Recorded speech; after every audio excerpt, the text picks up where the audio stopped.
I get a ton of questions on here about the Amazon Shuttle Hostler gig, and I feel like everything has changed about it in the last 2 weeks. Here's everything you need to know.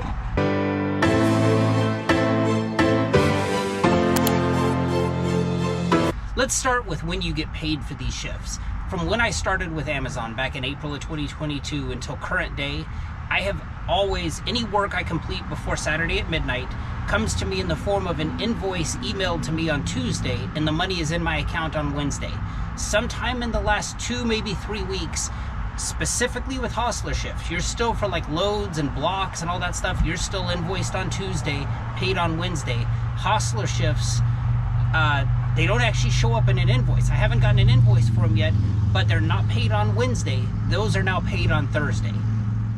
The second thing that's changed is how you check in and check out to these. I've spent a great amount of time talking about, they want that Y check-in, they want that Y checkout, but then the trip gets stuck up in your queue. I've made prior content about this, as far as picking an empty Amazon branded trailer, pretending to attach it to your truck, and that's the way to get it to clear from your queue. The downside to that is you technically don't get a Y checkout. So it's kind of like, historically in the past, did you want to do what they say and get the Y checkout and check out and have the trip stuck in your queue, or do you want to go over and pick an Amazon branded trailer, clear it out of your queue and not get the Y checkout? So it's been this great trade-off.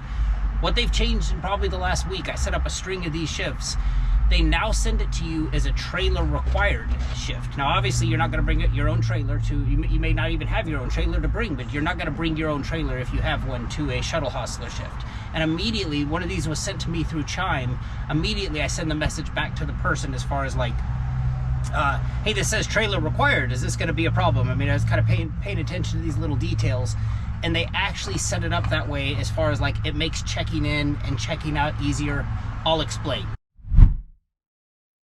So let's start one of these. It's a 910. I'm getting ready to start this one here that's a DSD4 trailer hostler. Even though it's trailer required, I'm going to come in here to the app.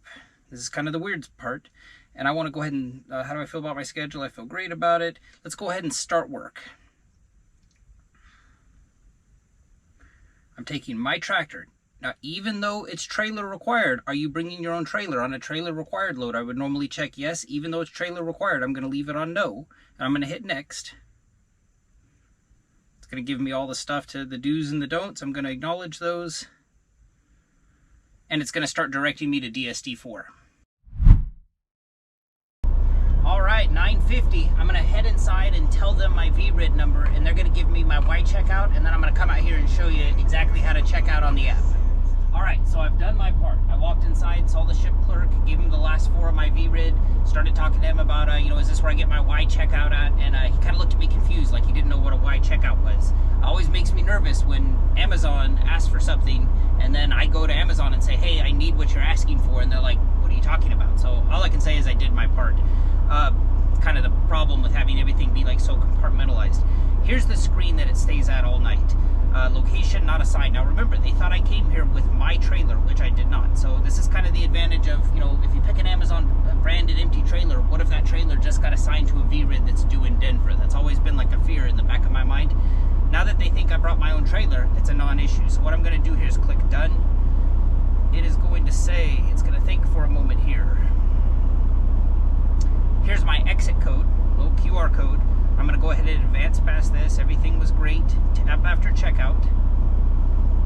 And then now, because it thinks that I brought my trailer, it's already telling me arrival successfully detected. Tap after check-in.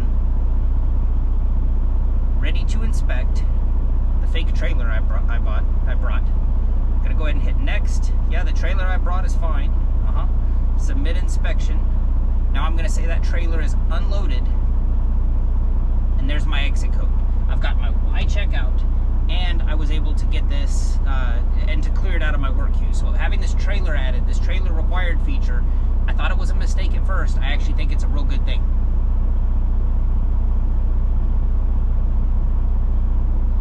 And there it is, cleared out of my queuage.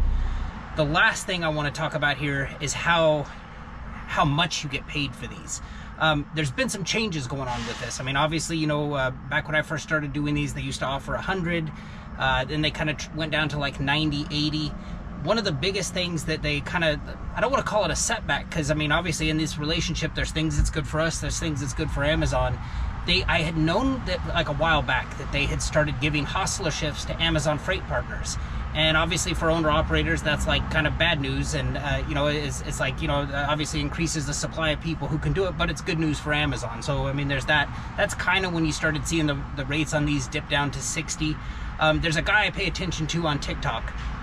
His name's Mikey Duh. He actually, he was, I'll have his information come up on the screen. He puts out great information as far as if you're interested in like what the life of an Amazon freight partner driver looks like. He puts out good stuff. He put out a video the other day showing where he's doing, you know, he's working for an Amazon freight partner and doing a trailer hostler shift for them. So it was kind of like, that's the first one I've seen kind of out there be put out there publicly. I did ask his permission if I could use this video on here. He did give it to me, so thank you for that. I appreciate that, Mikey Duh. But if you want to check him out, I'll put his contact information on TikTok down in the description of this video. But now on top of that, Amazon is now putting these things on the load board. I've never, since I've been working for them, they've always been on spot capacity. You know, on spot capacity, they'd always, again, they used to be like $100, then they came down to 80. Lately, they've been offering 60. I won't do them for anything less than like 90 an hour. 90 would be my absolute minimum, but, and 90 would be for like, if I'm doing it for like weeks at a time. Otherwise, if it's just like a night here, a night there, my rate still is 100. They're putting them on the load board for like $160 to $215 for a 10-hour shift. Now you start doing the math on that and start thinking like, okay, the diesel I'm going to burn going from my yard up to Vista and back, plus the trailers I'm going to move during the night, $220 quickly goes down to like $150. And then you start thinking, okay, that's what I'm paid out for 10 hours of my time. That's less than minimum wage. I mean, I'm not going to go buy all this equipment, pay for all this insurance, just to then put myself in a situation where I'm making less than minimum wage. So that's not going to happen. I just wanted to put this out there. I'm not knocking anybody, not knocking Amazon, nothing like that. It's just, you know, I get it. I hear from a lot of people who have this idea of like, I'm going to start working for Amazon and all I'm going to do is trailer hostler shifts. There might not be enough to go around like for the full year. That might not sustain you for a year. I mean, and you know, and my fear moving forward is, you know, if somebody's out there thinking like, oh, I'm going to jump into this, be making that $100 an hour and just do these all year long. You might get them, but just keep in mind that they might be paying out at like $15, $20 an hour. So there's that. As always, I hope this video serves you well. Appreciate you for watching. Take care.